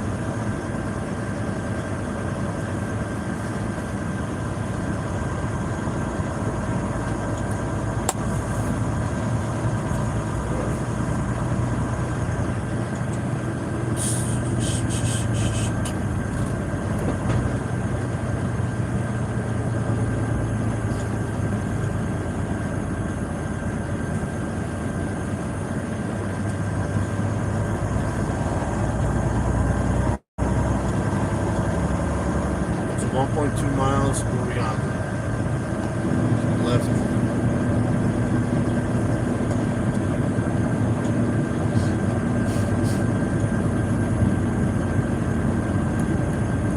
One mile, keep left to stay on I-285 East. In 1 mile, keep left to stay on I-285 East. Yo, what are you guys doing in this situation? If you drove a semi, comment down below. Right now, I'm not nervous at all. I'm just cruising. We're gonna go to 285 East.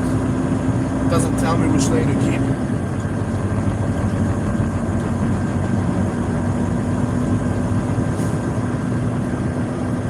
Now you're gonna go to I-85. In 3/4 of a mile, keep left to stay on I-285 East.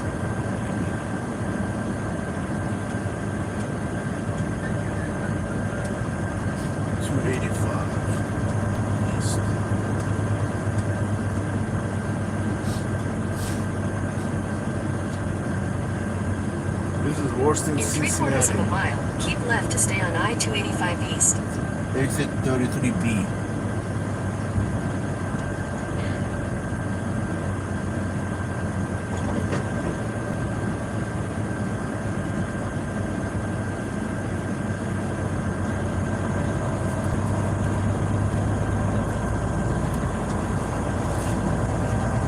If this is the case, I don't know why they don't try to make second beltway.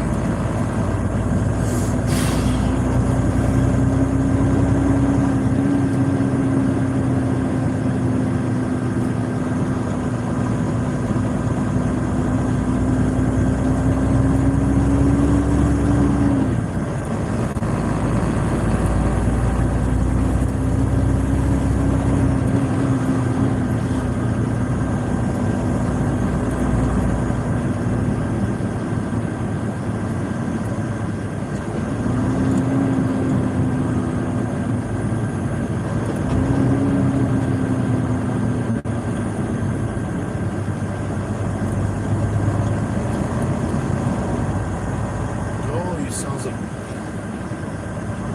We're gonna go to 33B, 85 North. So that exit. so straight. No, go to 33B. Look, which way are you going on your map?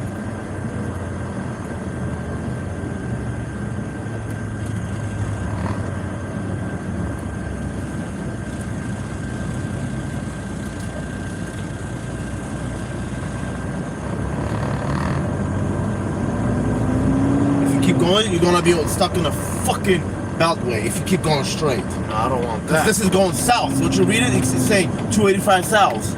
Do you want to go south? No, you don't. Do you go to 85 north? Because you're coming with me, so. Butt in. Don't even listen to them. You gotta butt in.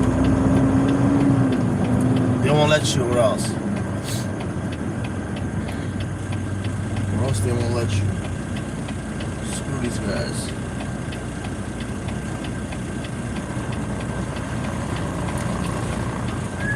Get in right after this car.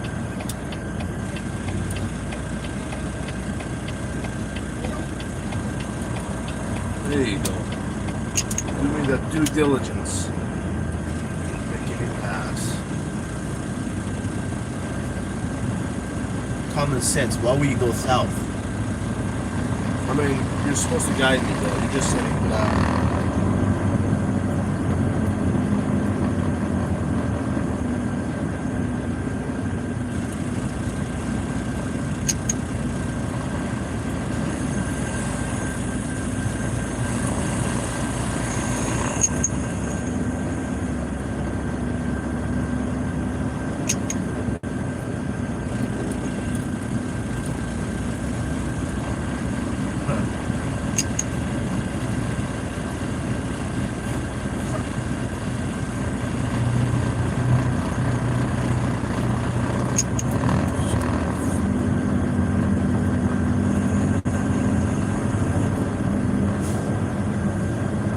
In a quarter mile, keep left to stay on I-285 East. East, 285 East. No, that's bullshit. See, that's because stay on here for another 0.3 miles. After 0.3 miles, you're gonna exit.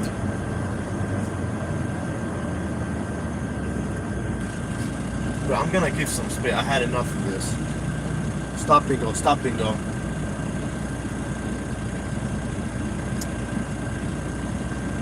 Another 21 minutes.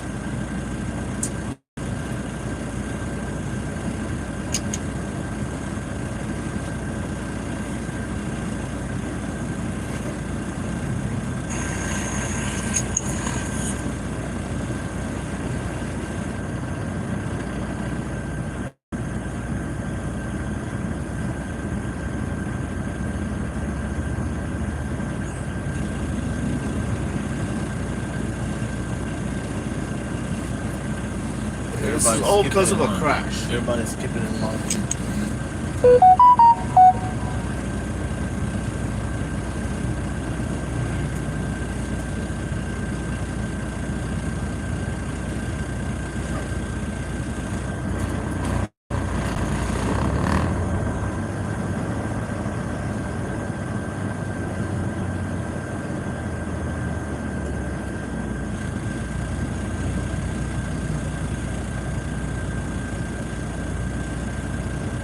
Everyone's trying to go to this road because they're trying to exit Atlanta, and it's causing traffic.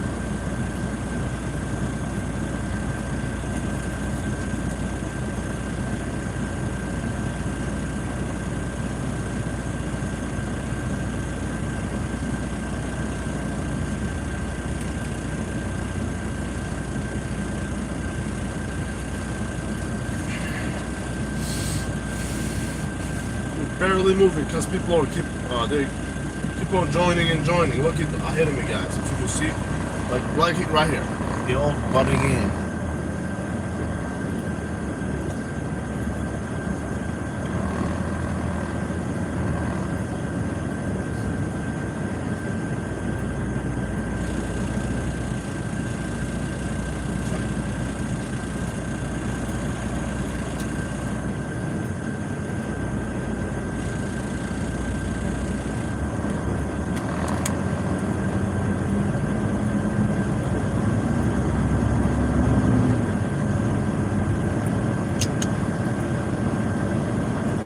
This is ridiculous traffic.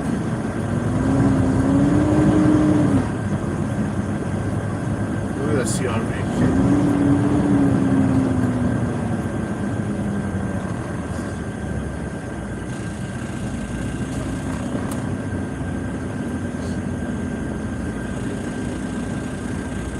Everyone for themselves, man.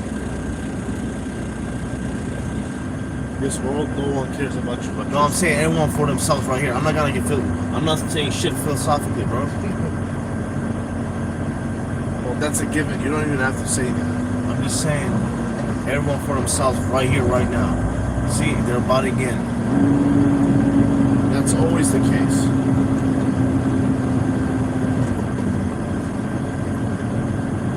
Bro, look at this guy. That's how you crash.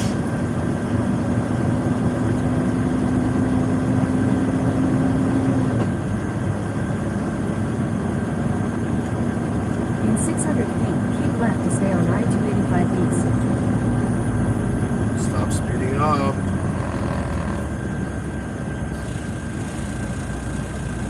See, there's no 285 East on the sign.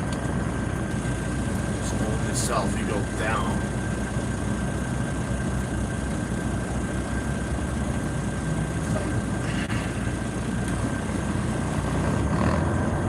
What a gloomy ass weather.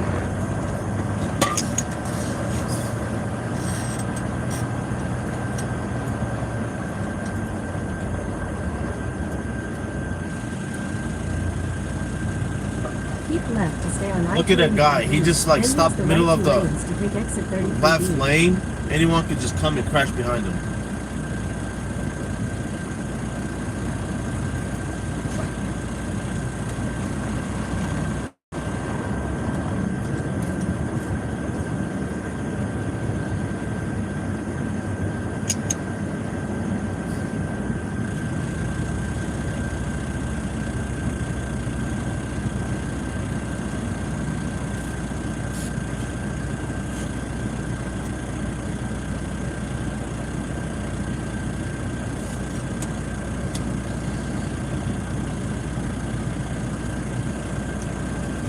Look at that Sammy not trying to go into this lane. You prick. Now you want to get in. I swear.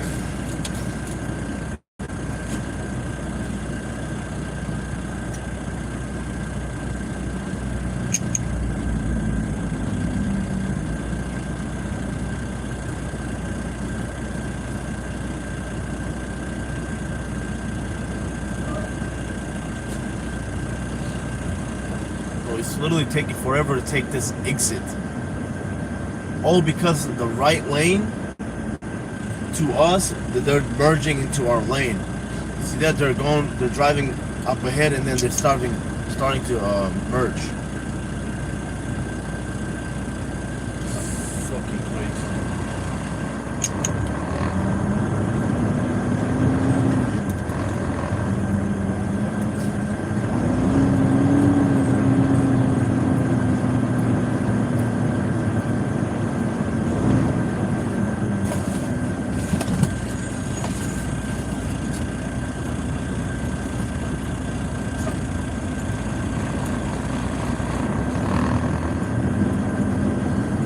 All of these people, including myself, want to get the fuck out of Atlanta right now, at this moment. All these people.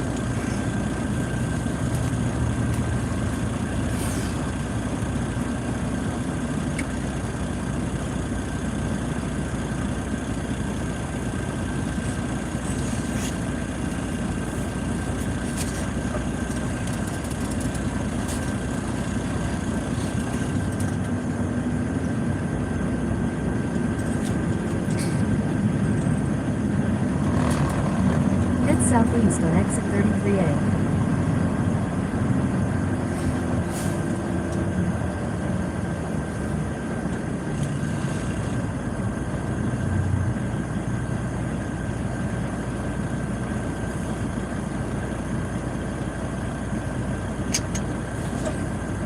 Head southeast on I-285 East.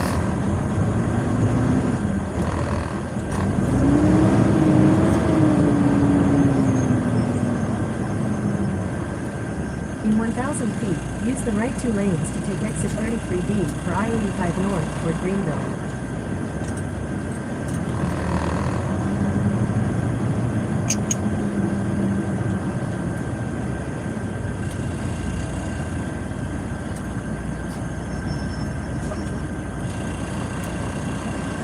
Where does this guy go?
see the number of these vehicles, like at least 5,000 vehicles right now. 2 hours left.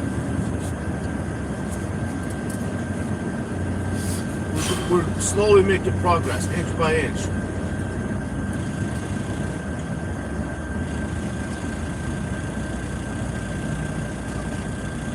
I see why it's a slowdown as well.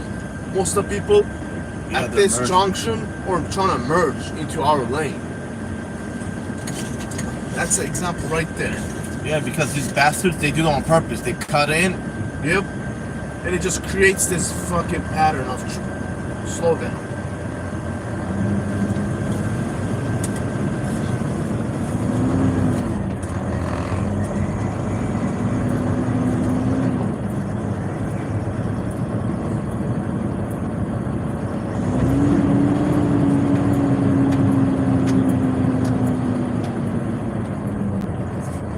Use the right two lanes to take exit 33B. So look at that car over there. He's just now merging.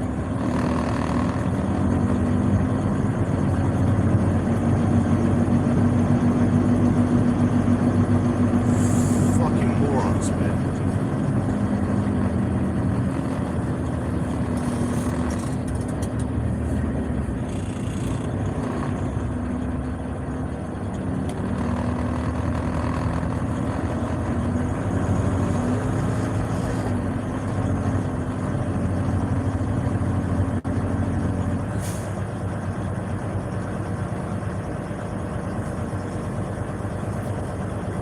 Now they can merge the solid white line. Yeah. But there was 2 vehicles that Continue merged for on 1 this mile. solid line. Like right there. Fucking bitch. I swear.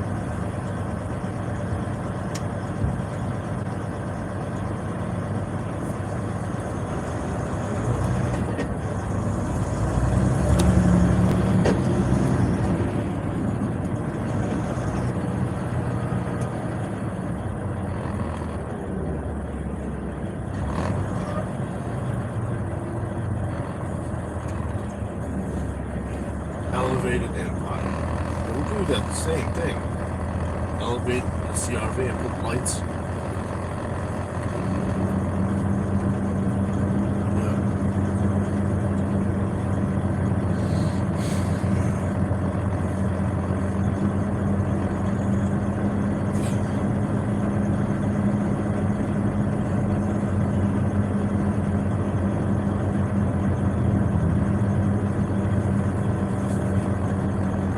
I think it's still light out here.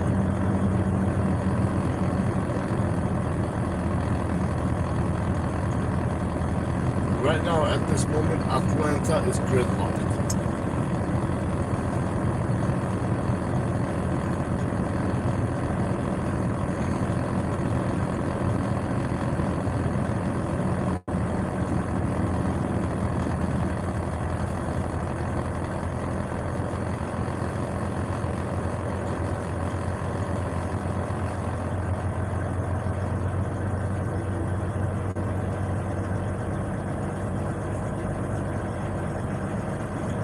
We are moving 4 miles per hour.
see what's going on. That lane over there is merging to our lane.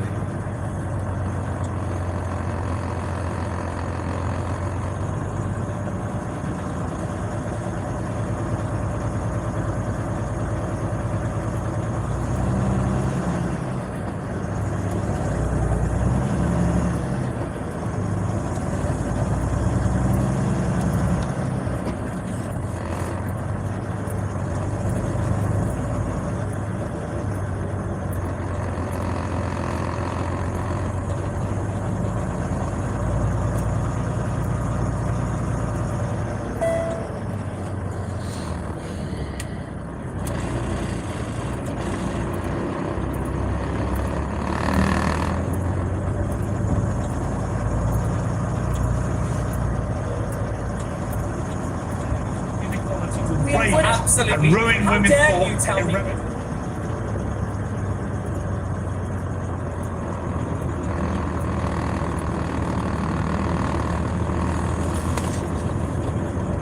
You just had a go at me about You've that. just said a load of crap. That's on you. No, I haven't. Yes, you have. I understand physiology and sport. Good for you. You don't. Good for you, but you don't understand loving a human being. We wouldn't be having all of this. I understand it enough. I've got 3 sons and a daughter, and they don't play sport together in a fair way. Where's the dignity? We wouldn't be having. All right, wait, let's move on. I want to discuss a couple of things before we finish. One is Oprah Winfrey. We may even get some agreement on this. We might do. Oprah Winfrey's fought back tears because she was basically caught taking these weight loss drugs, Ozempic, I think. She said it stopped her blaming herself for being unable to control her body shape with willpower. Of course, she was the front woman for Weight Watchers and had to give that up when she was caught not actually doing what the Weight Watchers tells her to do, but basically taking a tablet to lose weight. I want to play the clip of Oprah talking about this. I took on the shame that the world gave to me. For 25 years, making fun of my weight was national sport. And then I read the headline that Mr. Blackwell, the tastemaker of the time, called me bumpy, lumpy, and downright dumpy. Because when I tell you how many times I have blamed myself, because you think I'm smart enough to figure this out, and then to hear all along, it's you fighting your brain. Now the point, Esther, about this is I'm afraid I like Oprah, known her a bit over the years, but she was caught basically defrauding the world, right? Because she was a spokeswoman for Weight Watchers, and yet quietly and secretly, and denied it, actually, she was taking one of these weight loss drugs. We think it may have been Ozempic or something similar if it wasn't, but she was just caught. Well, she's playing the same game that all celebrities do. She's following the money. You would never hear her talking about this if there wasn't a paycheck at the end of it. So I don't actually begrudge her for this. What I do begrudge her for is trying to play the victim and saying that I've taken on the burdens that the world has put on me. It's my fault. It is your fault. You choose what goes into your mouth and how much exercise you do. I don't believe in validating people's, and this goes back to many people's delusions, right? Things are black and white. Your actions related to your weight are directly because of what your diet and lifestyle. And I'm sorry, you can't blame anyone for that. You can sign a £12 million check and advertise for Ozempic if you want to, but don't lie to the public or pretend like we're stupid. Yeah, Brandon, I mean, to me it was the deceit and the hypocrisy. And I think it's been pretty damaging to Oprah, this. And no amount of her tears, pretty crocodile tears, I think, no amount of that is going to change my view that on this one, she really pulled a fast one on the public. And in particular, all those women that looked up to her and were following what they thought she represented, Weight Watchers, and their guide to how you lose weight, when in fact she was popping these pills secretly behind everyone's back. This is what they do. You know, she only cried when she got caught. She didn't cry when she was taking those Ozempic pills or whatever the case may be. And then they try to change language. She says she can't change her body shape. Yeah, nobody can change your body shape, but you can change your body weight depending on what you eat. Are you in a caloric deficit or not? Are you working out or not? But she was saying she was working out, giving these young women false hope, and she did it to them. She should be ashamed of herself. But instead of taking responsibility, which I would have said, fine, you took responsibility. We know people cheat, people do stuff. She made it about her and became the victim. Lady, nobody's putting pressure on you about your weight. That only comes from within. I don't care how much I weigh. If I don't care how much I weigh, that's on me. That didn't have nothing to do with society. So she should be ashamed of herself. But this is what celebrities do. They only cry when they get caught. Yeah. Riley, your thoughts on this?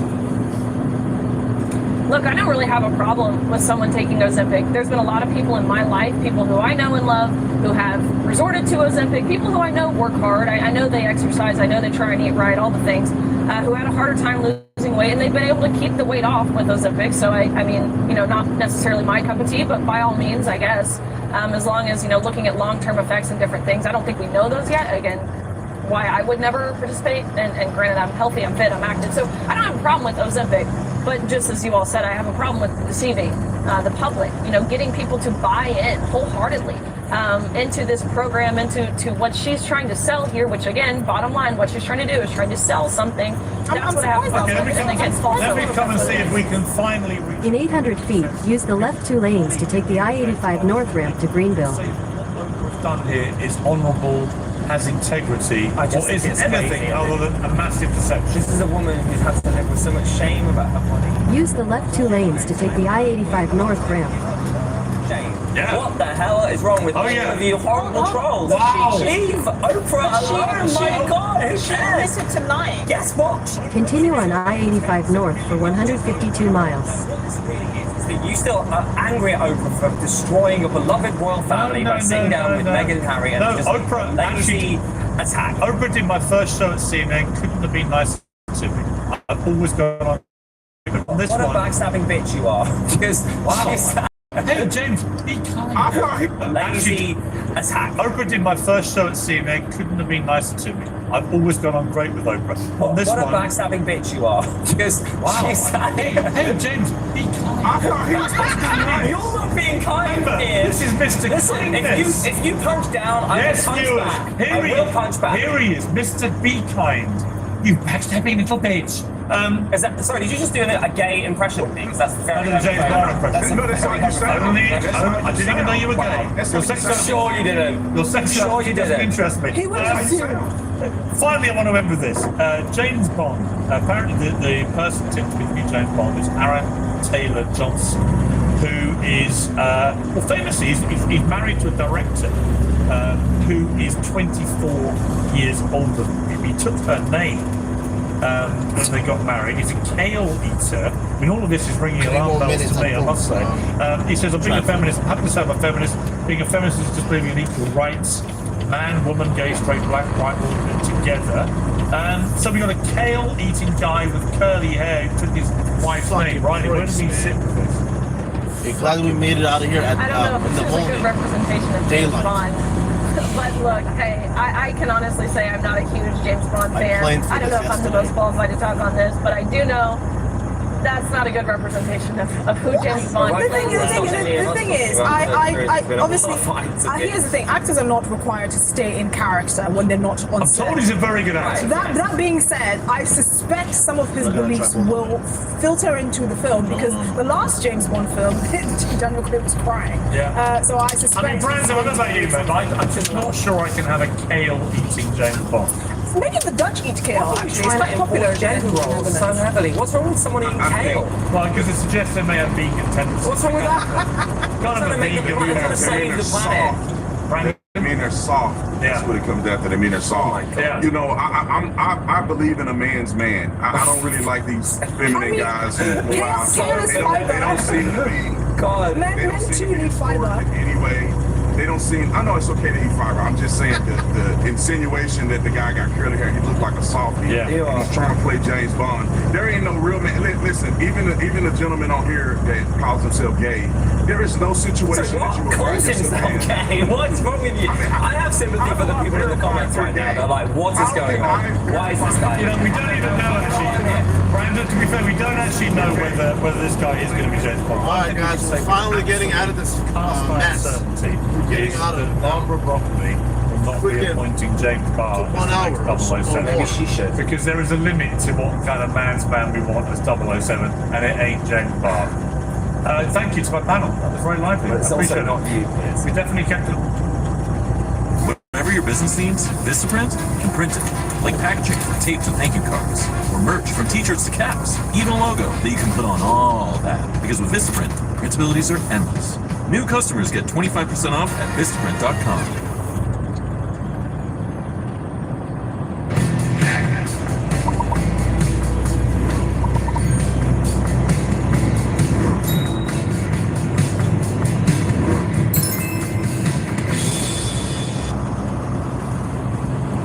Libs of TikTok, short for liberals, is one of the most popular and controversial accounts on social media.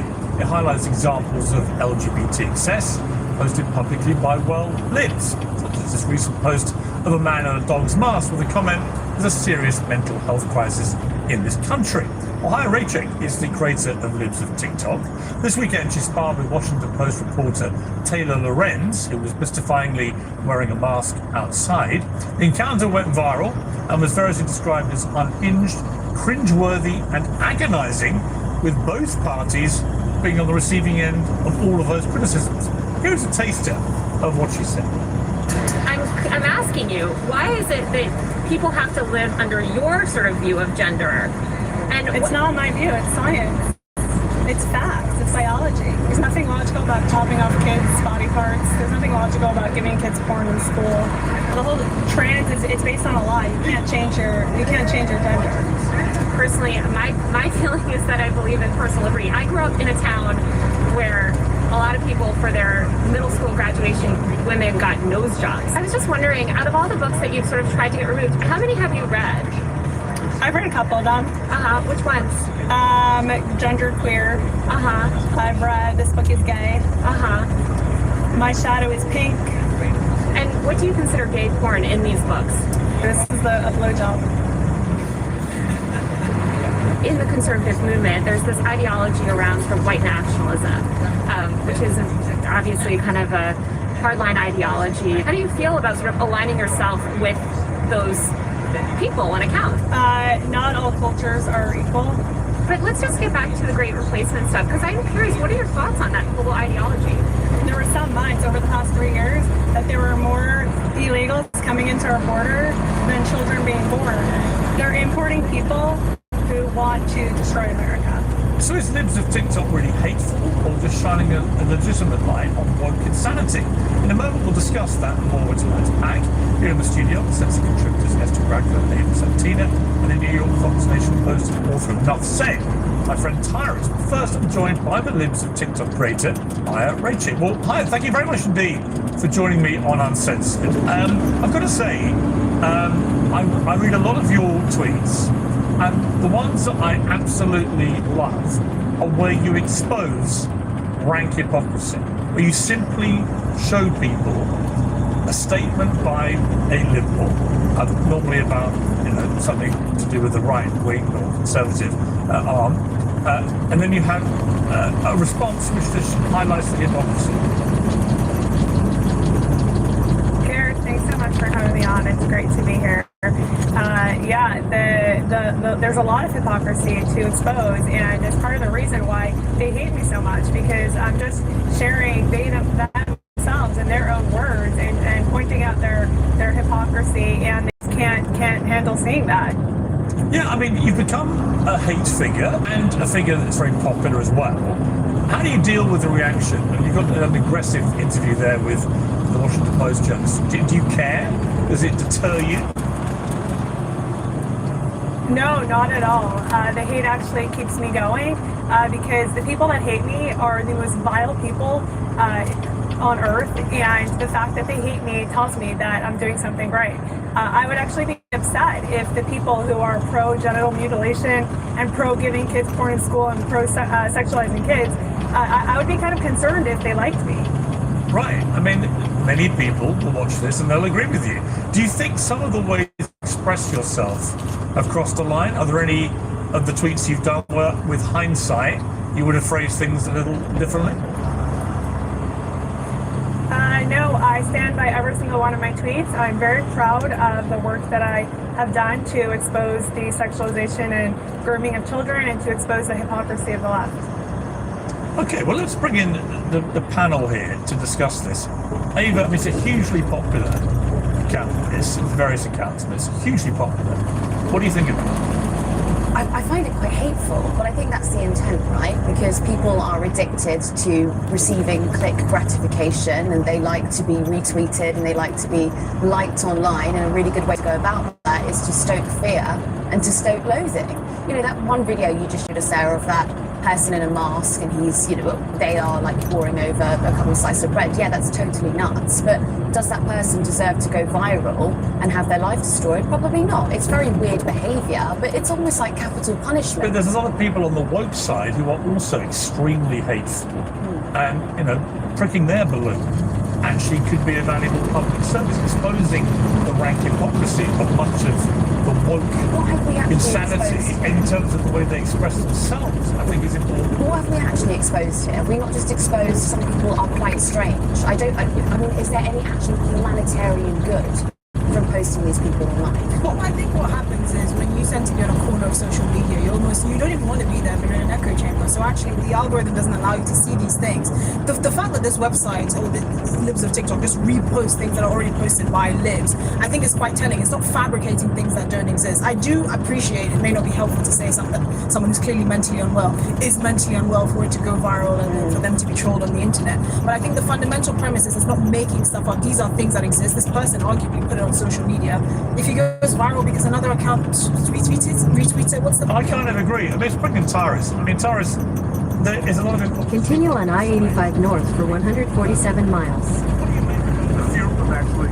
Sorry, go. I'm actually upset. I want to be made fun of by Libs on TikTok. I love you guys.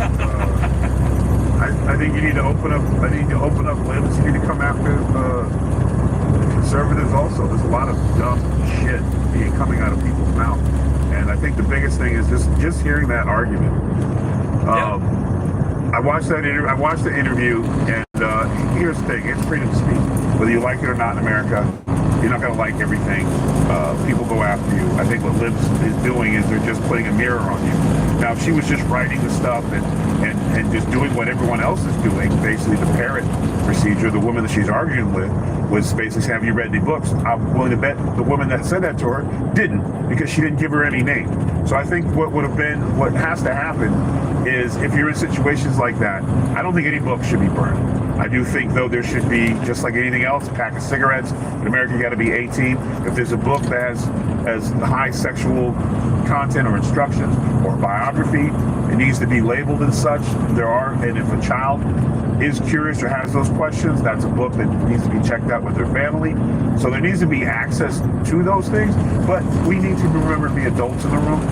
Anytime, like I said, if you would have said, if they would have said, hey, let's sit down and read this book together and actually figure out what's wrong. And that's boring, and it's a long thing, because in America especially, we're all parrots. We only want to read about 8 lines, if that, and then we take that and go argue with it. And we're seeing that on TV. We see everyone, like people like us, we come on, we read the headline, we read a little paragraph. No one's actually...